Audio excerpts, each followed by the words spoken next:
ओम शांति। आज 20 फरवरी 2025 की प्रातः मुरली में बाबा ने कहा, मीठे बच्चे, अब विकारों का दान दो तो ग्रहण उतर जाए और यह तमो प्रधान दुनिया सतो प्रधान बने।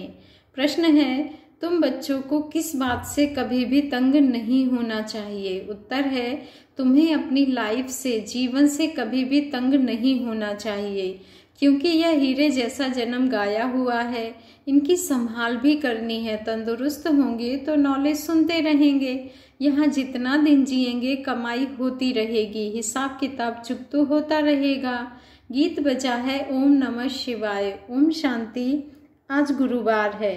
तुम बच्चे कहेंगे सतगुरुवार, क्योंकि सतयुग की स्थापना करने वाला भी है। सत्यनारायण की कथा भी सुनाते हैं प्रैक्टिकल में, नर से नारायण बनाते हैं, गाया भी जाता है सर्व का सद्गति दाता। फिर वृक्षपति भी है। यह मनुष्य सृष्टि का झाड़ है जिसको कल्प वृक्ष कहते हैं। कल्प कल्प अर्थात 5000 वर्ष बाद फिर से हूबहू रिपीट होता है। झाड़ भी रिपीट होता है ना। फूल 6 मास निकलते हैं, फिर माली लोग जड़ निकाल रख देते हैं, फिर लगाते हैं तो फूल निकल पड़ते हैं। अब यह तो बच्चे जानते हैं। बाप की जयंती भी आधा कल्प मनाते हैं, आधा कल्प भूल जाते हैं। भक्ति मार्ग में आधा कल्प याद करते हैं। बाबा कब आकर के गार्डन ऑफ फ्लावर्स स्थापन करेंगे? दशाएं तो बहुत होती है ना। बृहस्पति की दशा भी है, उतरती कला की भी दशाएं होती हैं। इस समय भारत पर राहु का ग्रहण बैठा हुआ है। चंद्रमा को भी जब ग्रहण लगता है तो पुकारते हैं, दे दान तो छूटे ग्रहण। अब बाप भी कहते हैं, यह 5 विकारों का दान दे दो तो छूटे ग्रहण। अभी सारी सृष्टि पर ग्रहण लगा हुआ है, 5 तत्वों पर भी ग्रहण लगा हुआ है, क्योंकि तमो प्रधान है। हर चीज नई फिर पुरानी जरूर होती है। नई को सतो प्रधान, पुरानी को तमो प्रधान कहते हैं। छोटे बच्चे को भी सतो प्रधान महात्मा से भी ऊंच गिना जाता है, क्योंकि उनमें 5 विकार नहीं होते। भक्ति तो सन्यासी भी छोटेपन में करते हैं, जैसे रामतीर्थ श्री कृष्ण का पुजारी था, फिर जब सन्यास लिया तो पूजा खलास। सृष्टि पर पवित्रता भी चाहिए ना। भारत सबसे, बाबा कहते हैं, भारत पहले सबसे पवित्र था। फिर जब देवताएं वाम मार्ग में जाते हैं तो फिर अर्थक्वेक आदि से सब स्वर्ग की सामग्री, सोने के महल आदि खलास हो जाते हैं। फिर नए सिरे बनने शुरू होते हैं। डिस्ट्रक्शन जरूर होता है, उपद्रव होते हैं। जब रावण राज्य शुरू होता है, इस समय सब पतित हैं। बाबा कहते हैं, सतयुग में देवताएं राज्य करते हैं। असुरों और देवताओं की युद्ध दिखाई है, परंतु देवताएं तो होते ही हैं सतयुग में, वहां लड़ाई हो कैसे सकती? संगम पर तो देवताएं होते नहीं। तुम्हारा नाम ही है पांडव। पांडवों कौरवों की भी लड़ाई होती नहीं। यह सब है गपोड़े। कितना बड़ा झाड़ है, कितने अथाह पत्ते हैं, उनका हिसाब थोड़े ही कोई निकाल सकते। संगम पर तो देवताएं होते नहीं। बाप बैठ आत्माओं को समझाते हैं, आत्माएं ही सुनकर कान दिलाती हैं। हम आत्मा हैं, बाबा हमको पढ़ाते हैं, यह पक्का करना है। बाप हमें पतित से पावन बनाते हैं। आत्मा में ही अच्छे व बुरे संस्कार होते हैं ना। आत्मा ऑर्गन्स द्वारा कहती है, हमको बाबा पढ़ाते हैं। बाप कहते हैं, हमको भी ऑर्गन्स चाहिए जिससे समझाऊं। आत्मा को खुशी होती है। बाबा हर 5000 वर्ष बाद आते हैं हमको सुनाने। तुम तो सामने बैठे हो ना, मधुबन की ही महिमा है। आत्माओं का बाप तो वह है ना, सब उनको बुलाते हैं। तुमको यहाँ सम्मुख बैठने में मजा आता है, परंतु यहाँ सब तो रह नहीं सकते। अपने कारोबार, सर्विस आदि को भी देखना है। आत्माएं सागर के पास आती हैं, धारण कर फिर जाए औरों को सुनाना है, नहीं तो औरों का कल्याण कैसे करेंगे? योगी और ज्ञानी तू आत्मा को शौक रहता है, हम जाकर औरों को भी समझाएं। अब शिव जयंती मनाई जाती है ना। भगवानुवाच है। भगवानुवाच श्री कृष्ण के लिए नहीं कह सकते, वह तो है देवी गुणों वाला मनुष्य, डिटिज्म कहा जाता है। अब बच्चे यह तो समझ गए हैं कि अभी देवी देवता धर्म नहीं है, स्थापना हो रही है। तुम ऐसे नहीं कहेंगे कि हम अभी देवी देवता धर्म के हैं, नहीं। अभी तुम ब्राह्मण धर्म के हो, देवी देवता धर्म के बन रहे हो। देवताओं का परछाया इस पतित सृष्टि पर नहीं पड़ सकता है। इसमें देवताएं आ न सके। तुम्हारे लिए नई दुनिया चाहिए। लक्ष्मी की भी पूजा करते हैं तो घर की कितनी सफाई कर देते हैं। अब इस बाबा कहते हैं अब इस सृष्टि की भी कितनी सफाई होनी है, सारी पुरानी दुनिया ही खत्म हो जानी है। लक्ष्मी से मनुष्य धन ही मांगते हैं। लक्ष्मी बड़ी या जगत अम्बा बड़ी? अम्बा के मंदिर भी बहुत है, मनुष्यों को कुछ भी पता नहीं है। तुम समझते हो लक्ष्मी तो स्वर्ग की मालिक, और जगत अम्बा जिसको सरस्वती भी कहते हैं वही जगत अम्बा, फिर यह लक्ष्मी बनती है। तुम्हारा पद ऊंच है, देवताओं का पद कम है। ऊंचते ऊंच तो ब्राह्मण चोटी है ना, तुम हो सबसे ऊंच, तुम्हारी महिमा है। सरस्वती जगत अम्बा, उनसे क्या मिलता है? सृष्टि की बादशाही। वहां तुम धनवान बनते हो, विश्व का राज्य मिलता है, फिर गरीब बनते हो। भक्ति मार्ग शुरू होता है, फिर लक्ष्मी को याद करते हैं। हर वर्ष लक्ष्मी की पूजा भी होती है, लक्ष्मी को हर वर्ष बुलाते हैं। जगत अम्बा को कोई हर वर्ष नहीं बुलाते हैं, जगदम्बा की तो सदैव पूजा होती ही है। जब चाहे तब अम्बा के मंदिर में जाए, यहाँ भी जब चाहो जगत अम्बा से मिल सकते हो। तुम भी जगत अम्बा हो ना, सबको विश्व का मालिक बनने का रास्ता बताने वाले हो। जगत अम्बा के पास सबको जाकर मांगते हैं, लक्ष्मी से सिर्फ धन मांगते हैं। उनके आगे तो सब कामनाएं रखेंगे, तो सबसे ऊंच मर्तबा तुम्हारा अभी है। जबकि बाप के आकर बच्चे बने हो, बाप वर्षा देते हैं। अभी तुम हो ईश्वरीय संप्रदाय, फिर होंगे देवी संप्रदाय। इस समय सब मनोकामनाएं भविष्य के लिए पूरी होती है। कामना तो मनुष्य को रहती है ना, तुम्हारी सब कामनाएं पूरी होती है। यह तो है आसुरी दुनिया। बच्चे देखो कितने पैदा करते हैं, तुम बच्चों को तो साक्षात्कार कराया जाता है। सतयुग में कैसे श्री कृष्ण का जन्म होता है, वहां तो सब कायदे से होता है, दुख का नाम नहीं रहता। उनको कहा ही जाता है सुखधाम। तुमने अनेक बार सुख में पास किया है, अनेक बार हार खाई है और जीत भी पाई है। अभी स्मृति आई है कि हमको बाबा पढ़ाते हैं, स्कूल में नॉलेज पढ़ते हैं, साथ साथ मैनर्स भी सीखते हैं ना। वहाँ कोई इन लक्ष्मी नारायण जैसे मैनर्स नहीं सीखते हैं। अभी तुम दैवी गुण धारण करते हो, महिमा भी उनकी ही गाते हैं, सर्वगुण संपन्न। तो अभी तुमको ऐसा बनना है। तुम बच्चों को अपनी इस लाइफ से कभी तंग नहीं होना चाहिए, क्योंकि यह हीरे जैसा जन्म गाया हुआ है, इनकी संभाल भी करनी होती है। तंदुरुस्त होंगे तो नॉलेज सुनते रहेंगे, बीमारी में भी सुन सकते हैं, बाप को याद कर सकते हैं। यहाँ जितना दिन जिएंगे सुखी रहेंगे, कमाई होती रहेगी, हिसाब किताब चुकता होता रहेगा।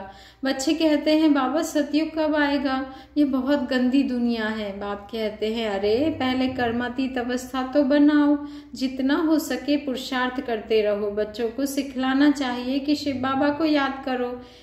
बाबा कहते हैं यह है अव्यभिचारी याद। एक शिव की भक्ति करना, वह है अव्यभिचारी भक्ति, सतो प्रधान भक्ति। फिर देवी देवताओं को याद करना, वह है सतो भक्ति। बाप कहते हैं उठते बैठते मुझ बाप को याद करो। बाप क्या कहते हैं कि उठते बैठते मुझ बाप को याद करो। बच्चे ही बुलाते हैं हे पतित पावन, हे लिबरेटर, हे गाइड। यह आत्मा ने कहा ना। बच्चे याद करते हैं, बाप अभी स्मृति दिलाते हैं, तुम याद करते आए हो, हे दुख हरता सुख करता आओ, आकर दुख से छुड़ाओ, लिबरेट करो, शांति धाम में ले जाओ। बाप कहते हैं तुमको शांति धाम में ले जाऊंगा, फिर सुख धाम में तुमको साथ नहीं देता हूँ, साथ अभी ही देता हूँ। सभी आत्माओं को घर ले जाता हूँ, मेरा अभी पढ़ाने का साथ है और फिर वापस घर ले जाने का साथ है। बस मैं अपना परिचय तुम बच्चों को अच्छी रीति बैठ सुनाता हूँ। जैसे जैसे जो पुरुषार्थ करेंगे उस अनुसार फिर वहाँ प्रारब्ध पाएंगे। समझ तो बाप बहुत देते हैं। जितना हो सके मुझे याद करो तो विकर्म विनाश होंगे और उड़ने के पंख मिल जाएंगे। आत्मा को कोई ऐसे पंख नहीं है, आत्मा तो एक छोटी बिंदी है। किसको यह पता नहीं है कि आत्मा में कैसे 84 जन्मों का पाठ नूंधा हुआ है। न आत्मा का किसको परिचय है, न परमात्मा का परिचय है। तब बाप कहते हैं मैं जो हूँ जैसा हूँ मुझे कोई भी जान नहीं सकता है, मेरे द्वारा ही मुझे और मेरी रचना को जान सकते हैं। मैं ही आकर तुम बच्चों को अपना परिचय देता हूँ, आत्मा क्या है वह भी समझाता हूँ। इनको सोल रियलाइजेशन कहा जाता है। आत्मा भ्रकुटी के बीच में रहती है। कहते भी हैं भ्रकुटी के बीच चमकता है अजब सितारा, परंतु आत्मा क्या चीज है यह बिल्कुल कोई नहीं जानते हैं।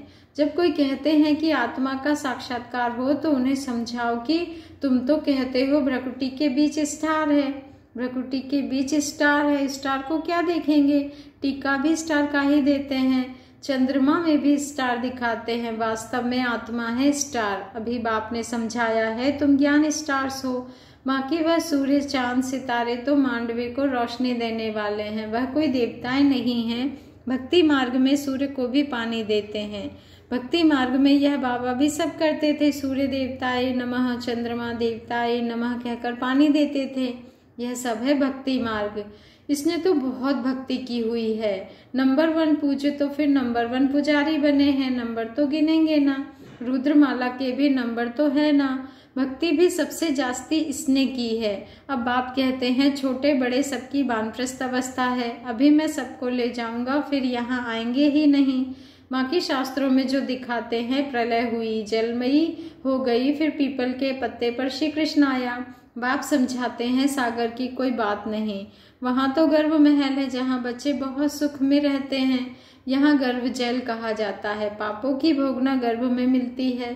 फिर भी बाप कहते हैं मन मना भव, मुझे याद करो। प्रदर्शनी में कोई पूछते हैं सीढ़ी में और कोई धर्म क्यों नहीं दिखाए हैं, बोलो औरों के 84 जन्म तो है नहीं, सब धर्म झाड़ में दिखाए हैं, उससे तुम अपना